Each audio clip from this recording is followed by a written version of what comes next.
Today we are going to be talking about the Amazing Spider-Man 2 movie. It was released on May 2nd, 2014, and the director was Mark Webb. Every day I wake up knowing that the more people I try to save, the more enemies I will make. And it's just a matter of time before I face those with more power than I can overcome. I'm so sorry. The first time I had seen this movie was when it came out in theaters because I'm a huge Spider-Man fan and I had to see it right away. So I initially did really enjoy the movie, but by the end it almost left me feeling a little bit unsatisfied just because of some of the things that we're going to talk about later. Honestly, the movie didn't immediately catch my attention just because it starts out with a flashback of Peter Parker when he was younger, and it was just a little bit confusing and it was very unexplained, and it was also a little bit just too long and I almost became bored, and they never really went back and explained why they showed that flashback, and nothing really in the movie related to it. So I was kind of bored in the beginning, but when it jumps to present day after the flashback, I really became invested at that point. One aspect of the movie that I really enjoyed was the balance between the physical fights and the internal fights was perfect. So in many superhero movies I've seen, it's too much physical fighting and there's no depth to the characters, and this was definitely not the case with this movie.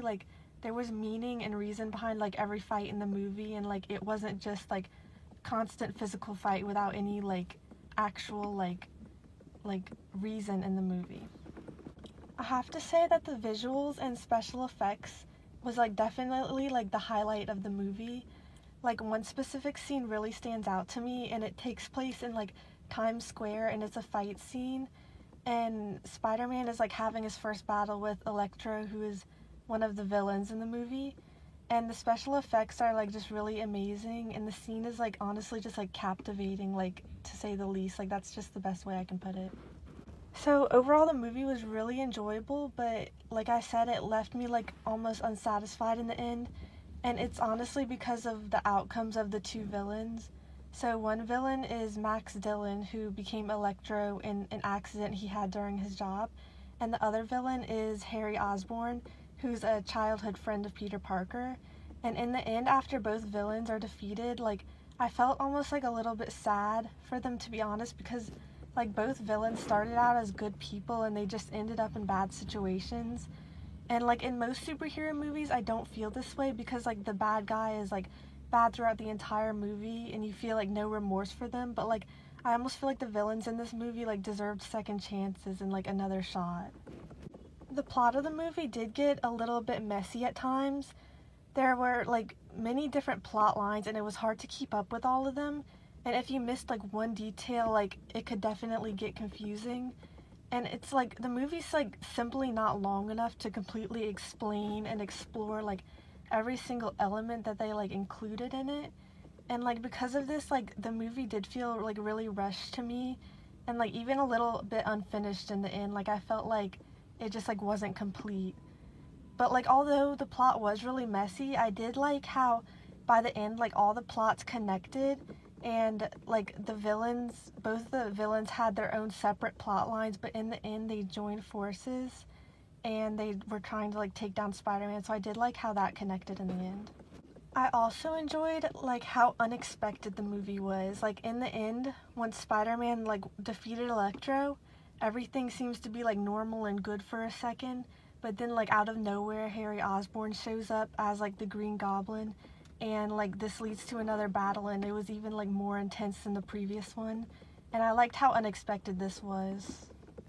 And as I mentioned before, how the movie had a good balance between physical and internal fights. An internal fight that was really reoccurring throughout the entire movie was Peter's struggle, whether to stay with his girlfriend Gwen Stacy or to respect his promise that he made with his father in the first movie. This is one of the parts of the movie that you have to have a little bit of knowledge about the first movie in order to understand it. So in the first movie, Gwen's father is about to die, and Peter makes a promise with her father to leave Gwen out of the danger that comes with him being Spider-Man. And throughout the second movie, Peter struggles with it, like, throughout the entire movie. And, like, he struggles with, like, which decision to make, like, either to break up with her or to stay with her, like, despite the danger.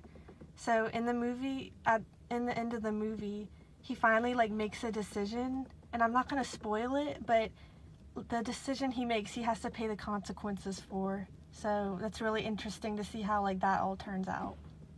In the end of the movie, Peter is, like, saddened by the consequences that he has to face because of his decision that he makes with Gwen. And he puts his Spider-Man suit away, and he never wants to put it back on because he thinks that as Spider-Man it brings, like, more harm than help. But after, like, trouble breaks out into the city and, like, people need him, he decides to put it back on and, like, go help. And he helps all the innocent civilians, and he realizes that the city actually needs Spider-Man, and he does help more than harm. So despite the ending leaving me feeling, like, unsatisfied, I did like this part because it, like, gave me hope, and, like, it gives the audience hope, and it leaves, like, everything on, like, a somewhat happy note. Overall, I would say that the movie was definitely worth the watch, and all of the good in the movie definitely does overshadow, like, all of, like, the bad aspects that, like, I brought up, and I was really entertained throughout most of this movie.